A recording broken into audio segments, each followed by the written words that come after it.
guys, share ko lang, ito yung pinapractice natin this past few weeks na. All picking pa to, so warm up natin.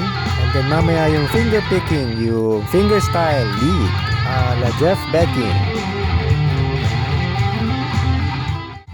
So warm up muna tayo sa C major. So may kasamang DIY backing track. C major yung favorite natin ngayon. Ayan, binaba na natin yung pick. Ayan, testingin na natin, and then baba natin yung distortion by guitar volume. Maraming salamat Sir Vino and guitar lovers. Yan, natutunan natin to sa kanya.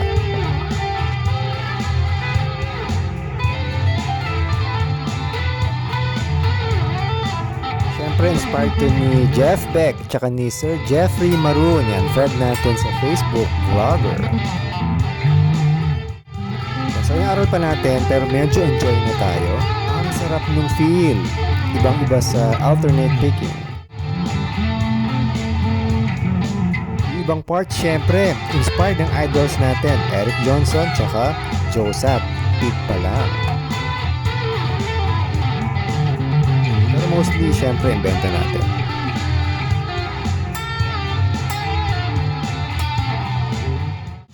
Masarap din siyang bagalan. This month ko lang inaral to talaga, pero personally, nakakatuwa talaga yung shift ng tone. Feeling ko naka-modeler ako.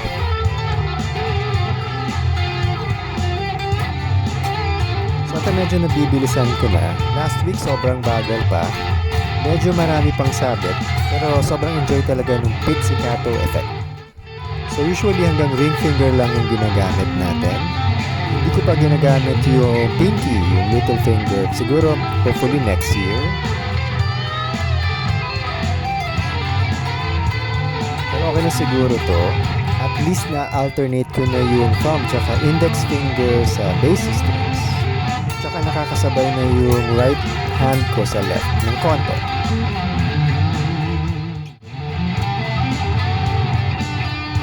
Yun lang guys, balik tayong alternate picking para hindi natin makalimutan. Tapos practice tayo twice a day, isa sa umaga at saka isa sa gabi. Sa umaga kasi for me parang mas creative ka. And then sa gabi dahil naka-warm up na yung muscles mo during the day, mas refined na yung picking mo. Yun lang, and then don't be afraid to make mistakes. Kasama yon sa overall learning.